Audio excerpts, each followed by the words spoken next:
அனைவருக்கும் வணக்கம். சற்று முன் வெளியான முக்கிய அறிவிப்பின்படி வங்கி கணக்கு வைத்திருக்கும் அனைவரும் கவனத்தில் கொள்ளக்கூடிய மிக மிக முக்கியமான அறிவிப்பை ரிசர்வ் பேங்க் ஆஃப் இந்தியா வெளியிட்டுள்ளது. இதுல என்னென்ன அறிவுகள் வெளியாகியுள்ளன என்பதை பற்றி விரிவாகத்தான் நம்ம வீடியோல பார்க்க போறோம். வீடியோவை கடைசி வரைக்கும் முழுமையாக பாருங்க. வீடியோக்குள்ள போறதுக்கு முன்னாடி இந்த வீடியோக்கு லைக் பட்டனை பிரஸ் பண்ணிக்கோங்க. இப்பதான் இந்த சேனலுக்கு ஃபர்ஸ்ட் டைம் இருக்கீங்கன்னா சப்ஸ்கிரைப் பட்டனை பிரஸ் பண்ணிக்கோங்க. கூடவே பெல் ஐகான் பட்டனையும் பிரஸ் பண்ணிக்கோங்க. வாங்க வீடியோக்குள்ள போகலாம்.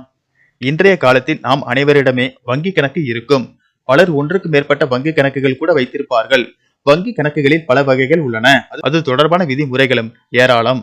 வங்கி கணக்கு வைத்திருக்கும் அனைவரும் அது தொடர்பான விதிமுறைகள் பற்றியும் கட்டாயம் தெரிந்து கொள்ள வேண்டும். வங்கி கணக்குகள் தொடர்பான இந்திய ரிசர்வ் வங்கி தற்போது கடுமையான முடிவை எடுத்துள்ளது. இது ஒன்றுக்கு மேற்பட்ட வங்கி கணக்குகளை வைத்திருக்கும் மக்களுக்கு அதிர்ச்சியை ஏற்படுத்தி உள்ளது. தற்போது வெளியாகியுள்ள தகவலின்படி போலி வங்கி பரிவர்த்தனைகளை தடுக்க இந்திய ரிசர்வ் வங்கி இந்த கடுமையான நடவடிக்கை எடுத்துள்ளதாக தெரிகிறது.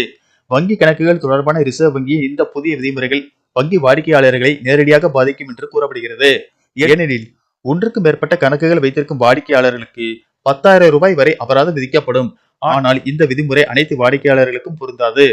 ரிசர்வ் வங்கியின் விதிகளின்படி ஒன்றுக்கு மேற்பட்ட வங்கி கணக்குகளை வைத்திருப்பது பிரச்சனை இல்லை. ஆனால் ஒன்றுக்கு மேற்பட்ட கணக்குகள் வைத்திருந்து அந்த கணக்குகளில் போலியான பரிவர்த்தனைகள் நடந்திருப்பது கண்டுபிடிக்கப்பட்டால் இந்த நடவடிக்கை எடுக்கப்படும். போலி பரிவர்த்தனை செய்தவர்கள் ஒன்றுக்கு மேற்பட்ட வங்கி கணக்குகளை வைத்திருந்தால் அவர்களுக்கு 10,000 ரூபாய் வரை அபராதம் விதிக்கப்படலாம். ரிசர்வ் வங்கி வெளியிட்டுள்ள தகவலின்படி ஒன்றுக்கு மேற்பட்ட வங்கி கணக்குகளை வைத்திருக்கும் வாடிக்கையாளர்கள் மீதும் அத்தகைய கணக்குகளில் ஏதேனும் போலி அல்லது சந்தேகத்திற்கிடமான பரிவர்த்தனைகள் கண்டறியப்பட்டால் மட்டுமே அவர்கள் மீது நடவடிக்கை எடுக்கப்படும். மற்றபடி ஒன்றுக்கு மேற்பட்ட கணக்குகள் வைத்திருந்தாலே அபராதம் விதிக்கப்படாது. போலியான பரிவர்த்தனைகளையும் வங்கி கணக்கு மோசடிகளை தடுக்கவும் தான் இந்த விதிமுறை கொண்டு வரப்பட்டுள்ளது. வங்கி வாடிக்கையாளர்கள் மீதும் வங்கிகள் மீது இந்திய ரிசர்வ் வங்கி இது போன்ற நடவடிக்கைகளை எடுப்பதும் அபராதம் விதிப்பதும் வழக்கமான ஒன்றுதான்.